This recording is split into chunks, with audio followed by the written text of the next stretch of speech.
The wind moved through the timber like a ghost that had forgotten where it came from. It bent the spruce and sent a shiver through the valley, a long whistle that carried over the frozen creek and up to where Aloan Wilder worked alone. The axe handle bit into her palms, splinters buried in calloused skin, yet she swung again, each strike releasing a small breath of steam from her lips. The world here was pale and endless, snow, bark, and sky merging into a single hush. A cabin was taking shape around her, one log at a time, as if she were building a heart that refused to quit beating. They said she'd gone mad to live out here by herself, a woman trying to wrestle shelter out of winter. The gossip drifted up from the town below like smoke, sweet on the surface, bitter underneath. Some said she was running from a man, others whispered she'd been left by one. All Aloan knew was that the mountain didn't ask questions. It only demanded work, and work was something she still had plenty of. On certain days, she could hear the distant hammer of hooves across the frozen ridge. The sound lingered longer than it should, as though the rider paused when he saw her. She never turned to look. Pride was a fragile thing out here, best kept close and quiet. The snow began early that winter, falling in slow spirals that softened every sound. Aloan built as the daylight shrank, stacking pine logs with careful precision. Each piece of timber carried the memory of a forest she'd once walked through with her father. His voice low and certain, saying, "A cabin's a promise you make to yourself." She'd been a girl then, listening, not knowing that someday she'd have to make that promise alone. When the first storm came, it arrived without warning. The sky turned the color of pewter, and the wind rose from the west like a warning from God. She dragged the last log into place, her breath jagged in the cold, then crouched under the half-built roof while snow swept sideways across the clearing. The air was sharp enough to draw tears. She pressed her hands together for warmth and whispered to herself that she'd be fine, that morning always comes. It was a lie she had learned to believe, and for now, it was enough. Down in Willow Creek, the town lights flickered faintly through the storm. Silas Boone sat by the blacksmith's porch, coat collar turned up, the brim of his hat low. His gloved hands rested on his knees, unmoving. He'd seen the girl before, hauling lumber, trading nails for flour, refusing help from anyone who offered it. The sight of her had caught him off guard the first time. Not because she was pretty, though she was, in the unpolished way of the frontier, but because she worked like someone trying to outrun a shadow. Silas knew something about that kind of silence. 2 winters ago, his own cabin had gone cold, his wife and son buried under a fever that came fast and left nothing standing. Since then, he'd lived in a kind of pause. The horse, the chores, the empty table, each day blending into the next until he'd forgotten what warmth felt like. But lately, when he rode the North Trail and saw smoke from her clearing, something stirred in him, faint and unwelcome, like a memory of sunlight after too long in shade. Aloan didn't see him the night he left the first bundle of dry wood near her path. He'd wrapped it in burlap and tied it with a strip of leather, no note attached. The next morning she found it, paused, and stared at it for a long moment before carrying it to her fire pit. When the flames caught, she let herself smile, small, uncertain, but real. She told herself it was just a kindness from a stranger, nothing more. Yet she listened for hoofbeats that night, just in case. The wind shifted again, this time carrying voices from the valley. Word had spread that Silas Boone was seen riding toward the ridge, where the runaway girl was building her cabin. The women at Martha Hensley's shop turned the rumor like laundry in their hands, shaking it clean of truth. "She's too proud," Martha said, snipping thread between her teeth. "And him? A man like that don't heal by saving others. He'll break her heart without meaning to." The other women nodded, their eyes bright with the kind of pity that feels like a knife. That afternoon, Aloan came into town, her coat dusted white. She walked straight to the trading post, ignoring the way conversation quieted when she stepped inside. The keeper slid her a sack of flour without meeting her eyes. "Storm coming," he muttered. "You'll want to get back before it hits." She nodded and paid in silence. As she turned to leave, a figure moved from the corner. Silas, coat dark with melted snow. "You'll need this," he said, placing a folded tarp on the counter. His voice was deep but gentle, the sound of a man who'd forgotten how to speak softly and was trying again. "I can manage," Aloan replied, her tone even. "Maybe," he said, meeting her gaze for a moment too long, "but no harm in making it easier." She hesitated, then accepted it. "Thank you," she said quietly, the words strange in her mouth. He tipped his hat and left before she could say anything else. The room felt colder when the door closed behind him. That night, Aloan stretched the tarp over her roof and listened to the snow slide harmlessly off its surface. She thought about the way his hands had looked. Scarred, steady, capable. She didn't know his story, and she didn't want to. Knowing made things fragile. Out here, distance was safer than kindness. Still, when the fire burned low, she whispered a thank you into the silence. The flames flickered as though answering. Days folded into one another. She built, he watched. Sometimes she'd find small gifts left on her trail. A pouch of nails, a length of rope, dried apples wrapped in paper. He never signed them, never spoke of them when they crossed paths in town. It was a language made of quiet gestures. In that strange vocabulary, she began to understand something she hadn't before. Care doesn't always announce itself. Sometimes it lingers at the edge of your life, content to warm you from afar. But kindness has a way of drawing attention. When the whispers in town turned crueler, Silas heard them first. The widowers visiting her nights, someone said at the saloon. You can't fix grief by building another cabin. Laughter followed, low and mean. Silas set his glass down without drinking and walked out into the snow. The world outside was silent except for the creak of his boots. He didn't go to her that night, but his absence carried a weight she felt. 2 days later, the trader who sometimes passed her trail mentioned it casually. How folks were talking, how tongues were sharper than wind. Elowen said nothing, only nodded. But when night came, she pulled the tarp from her roof and dragged it to the fire pit. It took 3 matches before it caught, the smoke rising in a slow gray column into the black sky. The flames reflected in her eyes, anger and sorrow twisted together until she couldn't tell one from the other. By morning, the sky had cleared. She worked again, slower this time, her movements careful, deliberate. Each strike of the hammer was a heartbeat, steady and stubborn. She wasn't angry at Silas, not truly. She was angry at the world that mistook compassion for weakness, that turned help into scandal. From the ridge above, Silas watched the smoke drift upward. He knew what it meant. He didn't ride down. He only stayed until dusk, the light fading behind her cabin frame, the air thick with the scent of pine and regret. Then he turned his horse and left, the sound of hooves fading into the endless snow.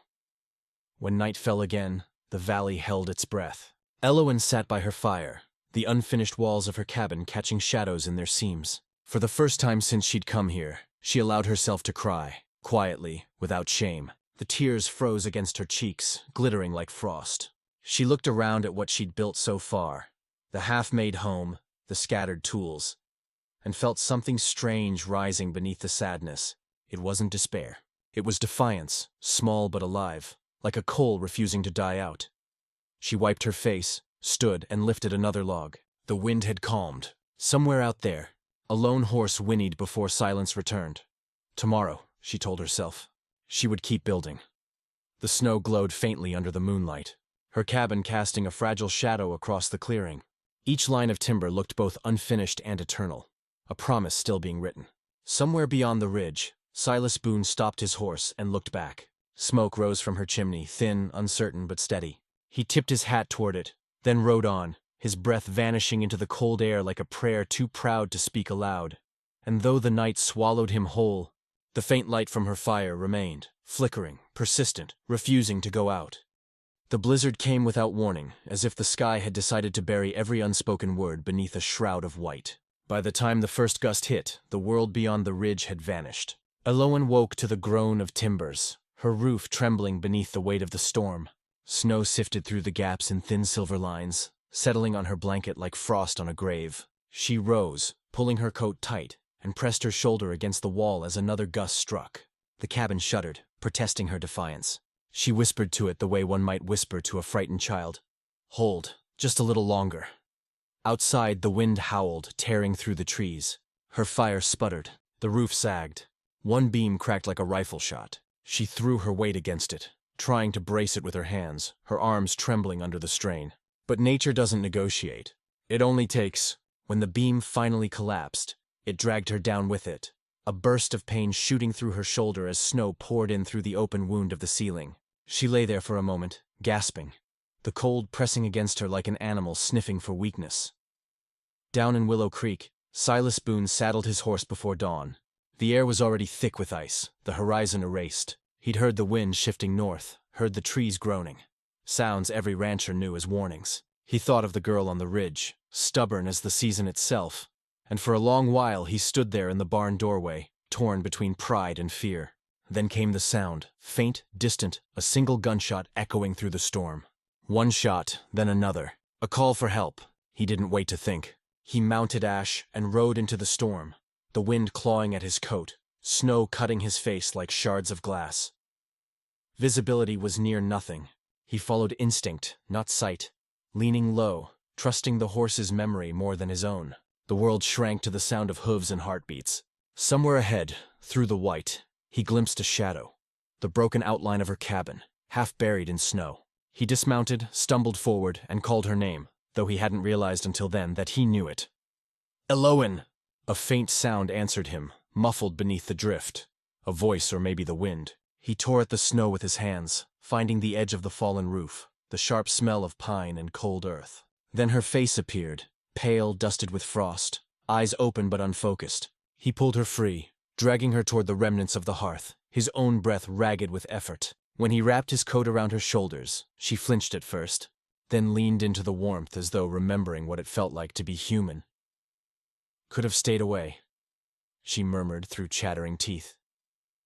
"Could have," he said, feeding wood into the fire. "But I didn't." They sat in silence for a long time, the fire crackling between them, the storm hurling itself against the walls like an angry spirit. Outside, the world was all white fury. Inside, two people listened to the sound of their own survival. When dawn came, the storm had passed. The silence left behind was thick and sacred. Elowen stepped outside slowly, the cold air biting her skin, but the sky clear for the first time in days. The cabin looked wounded, half the roof gone, one wall leaning, snow piled high against the foundation. She stared at it, her breath visible, her expression unreadable. "It's ruined," she said finally. Silas came to stand beside her. "Not ruined," he said, "just waiting to be built again." He picked up a log half buried in snow and placed it back on the foundation. His movements were slow but certain, the way a man acts when he's done running from his own ghosts. Elowen watched him for a while, then joined him, her hands still trembling but determined. They worked wordlessly at first, the sound of labor blending with the sigh of melting snow. Each motion carried more than weight. It carried forgiveness. She hadn't asked for his help, and yet here he was, rebuilding the things she'd nearly lost. For Silas, the work wasn't charity. It was confession. Each nail he drove, each beam he lifted, was an apology to a world he'd stopped believing in when his family died. Now, with her beside him, the silence felt less like a tomb and more like prayer. Days passed like that, slow, tender, and exacting. The townsfolk noticed smoke again rising from the ridge, and whispers followed. Some said the widower was trying to start anew with the wild girl. Others claimed he pitied her. No one went to see for themselves. But gossip has wings.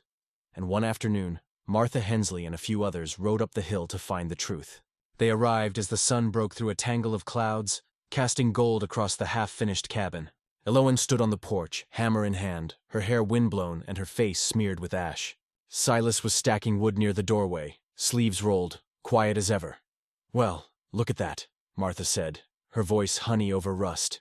"Didn't think shame could build a home." Elowen straightened slowly. "It doesn't," she said, eyes steady. "But dignity can." Silas turned at that, meeting Martha's gaze without a word. His silence was enough. The visitors shifted uneasily, muttering among themselves before turning their horses back toward town. The wind carried their voices away until only the rustle of pines remained.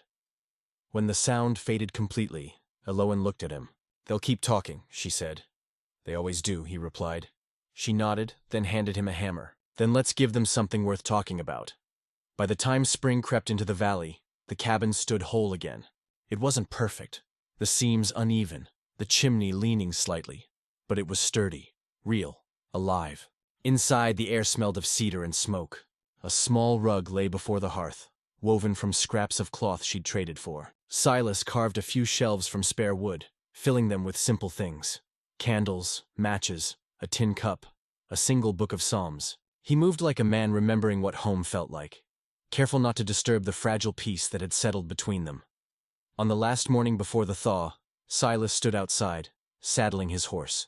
Elowen stepped onto the porch, arms folded against the chill. "You leaving?" she asked, though her voice carried no surprise. "For a while," he said. "Cattle drive east. Won't be long," she nodded. "You don't owe me a word." "I know," he said, "but I'll give one anyway." He reached into his coat, pulled something small, and set it on the windowsill. A carved heart made of pine, sanded smooth. "For the cabin," he said. "Every place deserves a heartbeat." Then he mounted his horse. She didn't ask him to stay, and he didn't expect her to. Some bonds don't need binding. They exist in the quiet space between leaving and return. Aloan watched him ride off until he vanished beyond the trees. The world around her had changed. The air smelled less like cold and more like earth. The snow melted in thin rivulets along the path, carrying bits of bark and memory downstream. She turned and stepped back inside her cabin. The fire was still burning, steady as breath. Years later, travelers passing through Willow Creek would speak of a light they'd seen on the ridge, always glowing, even in the worst storms. Some swore they heard laughter sometimes, faint and low, like the sound of wind brushing through pine. They said the cabin belonged to a woman who built her life one log at a time, and a cowboy who'd found in her silence the echo of his own. If the listener stayed long enough, the storyteller would lean closer and finish softly. They didn't fall in love the way stories say. They built it, patiently, quietly, like a cabin in the snow, and when the storms came again, they stayed standing. So remember this, traveler. If the world ever tears down what you've built, don't curse the wind. Pick up the fallen beam, lay another log, build again, not out of pride, but out of peace. For every act of rebuilding is a way of saying, I'm still here. And if this tale warmed you some, sit by the fire a while longer. There are more Wild West tales waiting to be told, and the night's still young. Subscribe, friend. Let the next story find you before the embers fade.